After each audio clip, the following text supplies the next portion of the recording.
is Thursday, April 21st, 2022, and welcome in to the 50th, that's right, Big 50 episode of the Bet on Me podcast.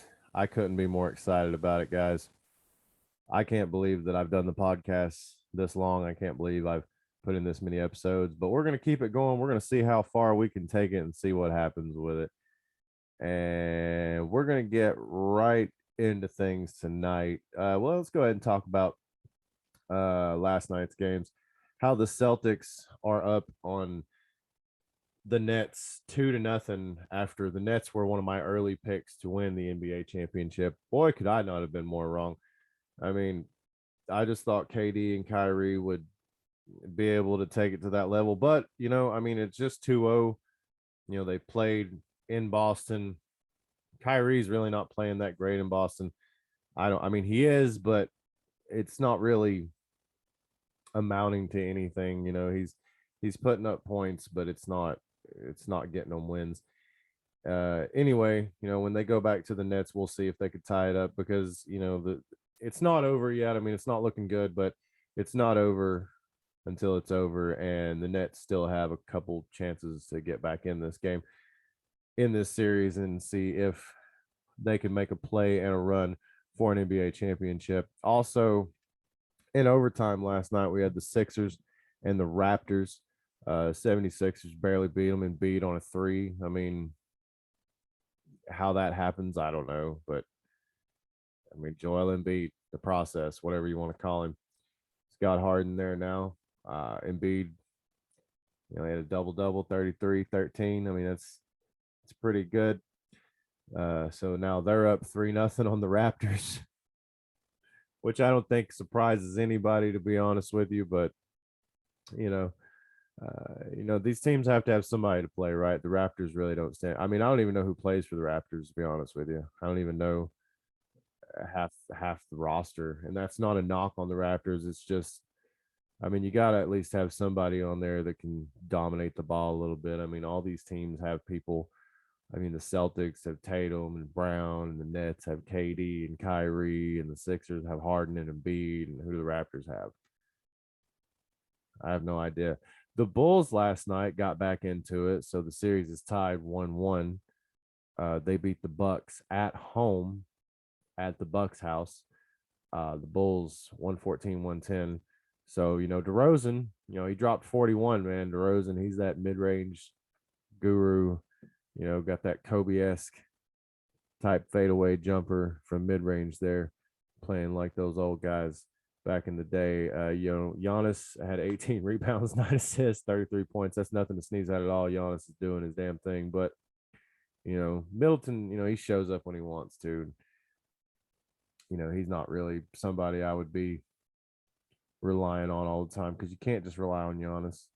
You got to have the full package, and some of these teams have it. Like the Memphis Grizzlies tonight against the Minnesota Timberwolves at home. This game could go either way, and I don't know. I would almost take the Timberwolves plus 112, but that feels like it almost feels like a bait. +2 is the point spread there. I don't know. The Grizzlies could just stomp them out here. Minnesota. The Timberwolves, I don't know, man. This one's hard. This one's really hard. Here, let's take a look at something real quick on this, and we will see. Yeah, see the game. The series is tied 1-1. So the series is tied 1-1, and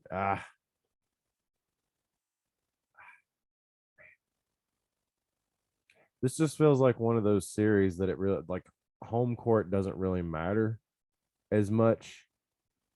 But I feel like tonight the Minnesota Timberwolves go up.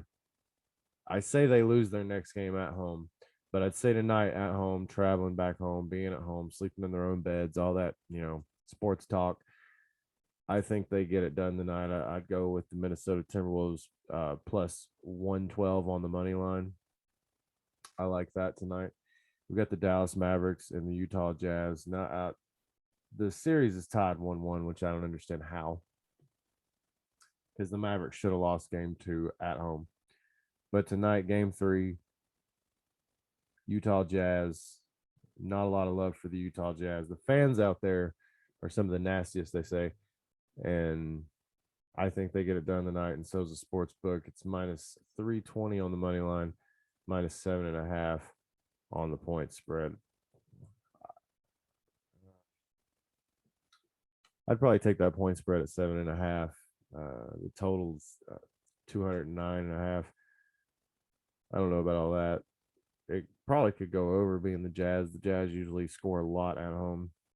Of course, out in the West, they like to score in the 120s, or they used to anyway. I don't know about it anymore. This is a new age, but the Golden State Warriors, they're always going to be throwing some points up there and getting it done. And I'd take them on the money line tonight, minus 2.5, no problem at all. Denver Nuggets at home, don't care. I don't think it matters. I don't think that's the game of the night right there, the Nuggets and the Warriors. And right now it's a 2-0 lead. I mean, the Nuggets could come out and get a win tonight. I could be completely wrong and put my foot in my mouth because Jokic could play, but I just think that's all they got. And they'll get a little something going, and maybe the Nuggets don't win by that. Maybe take the Nuggets by 1.5 on the alternate, but or not the Nuggets, but the Warriors on the alternate point spread of 1.5. So the Warriors at least win by 2. I don't think the Nuggets. I don't think the Nuggets can. I don't think the Nuggets can beat the Warriors. I'll just say it. I mean, I don't think they can. I don't care what they have, who they have, until Murray comes back. And I seen him tweeting the other day. I think I retweeted it because some people are acting like he doesn't want to be out there playing, but the guy's injured. He can't get out there and play. But if he was out there playing, I'll go ahead and tell you right now, the Nuggets would be at least putting up a fight, a bigger fight than they are. Not saying they're not, but I mean, Jokic getting thrown out of the game like he did, that to me, that just seems like a cop out. Like I'm tired of this. I don't want to be out here anymore. Let me flex at the ref like I do. And I mean, I'm not saying, Jokic could, beat the shit out of me. I'm not saying anything disrespectful about the guy, but Jokic, you can't do that. In the NBA, you can't come up to the ref and like scream and flex at him. Understandably, he was upset because he doesn't really have a lot of help. But maybe they get this one tonight, and if they do get one, this will probably be the only one they get. And then after that, the Warriors go ahead and take care of business. But I would take the Warriors minus 2.5. If you don't feel comfortable with that, take them on the alternate at 1.5. We have a super boost tonight on FanDuel. We have a couple you might be interested in taking a look in. We got Stephen Curry, Klay Thompson, and Jordan Poole each to make 2 threes, and the Warriors to win. That is plus 175. That's very tempting. That's very tempting. Those boosts you can only bet like $50 on, but still, that's very tempting. Also tonight they have one on the Memphis Minnesota game, which is Ja Morant and Anthony Edwards to score 18 plus combined first quarter points. That's plus 200. I would stay away from that one. I would take the Steph, Klay, and Jordan Poole each to make 2 threes. The only one that scares me in that one, to be honest with you, would be Jordan Poole, because he just had such a hot game. You never know. Like, usually, from my experience of watching basketball, and I've watched a lot of basketball, usually when someone comes out and has a good game, they usually come out next game and score about 2 points. So we'll see. Klay could come out and have a clunker. You never know. Hell, Steph could come out and miss every shot he throws up. Sometimes that happens. Sometimes Steph doesn't play well. That's what I'm saying. If any game could be got by the Denver Nuggets, this would be that game tonight. So if you're looking for value, plus 114 on that money line, but I'm not messing with that. I'd either take the Golden State Warriors on the money line minus 134 or on the point spread minus 2.5. Look for that alternate at minus 1.5. Super boost: Klay, Steph, Poole to each make 2 threes, and Warriors to win. That's plus 175. Also, we got the Minnesota Timberwolves plus 112 on the money line. Utah Jazz on the point spread, -7.5. Look for an alternate at 6.5 if you don't like that line right there. We've got some NHL action tonight, and I haven't really looked at any of the lines, to be quite honest with you, because these lines are terrible today. I'm not even going to lie about that. I don't like any of them. I mean, the Panthers are, a 2.5 goal favorite.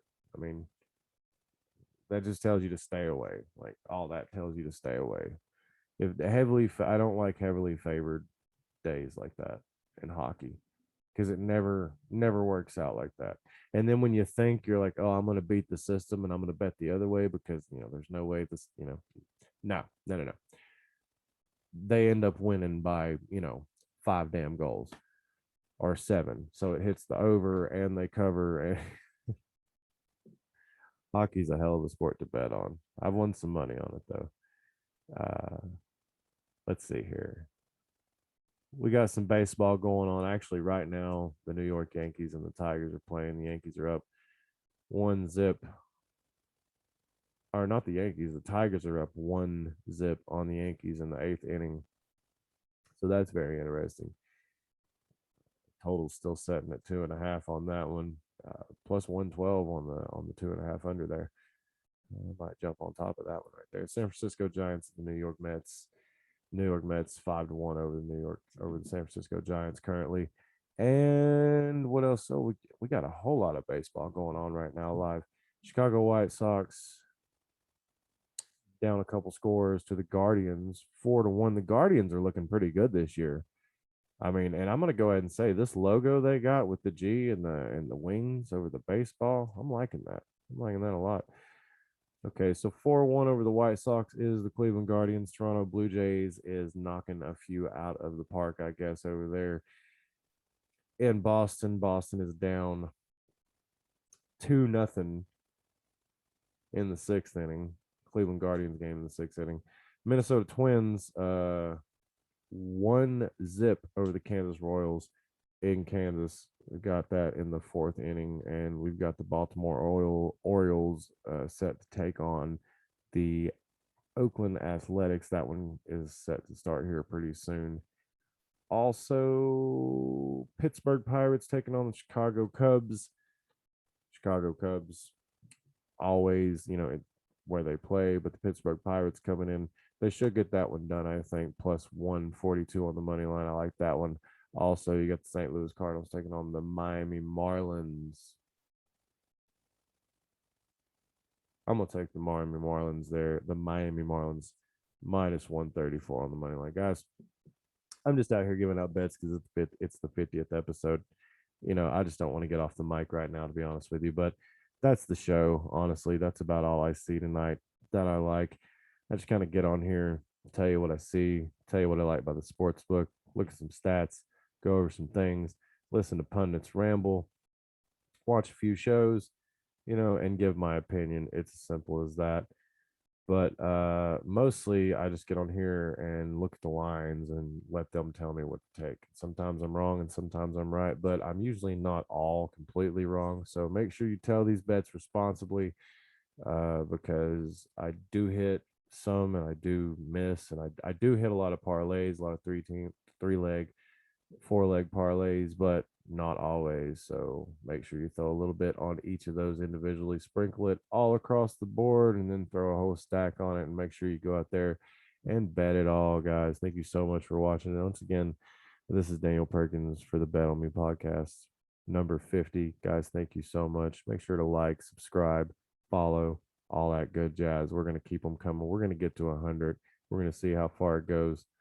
We got NBA playoffs, guys. Let's make some damn money tonight. How about that?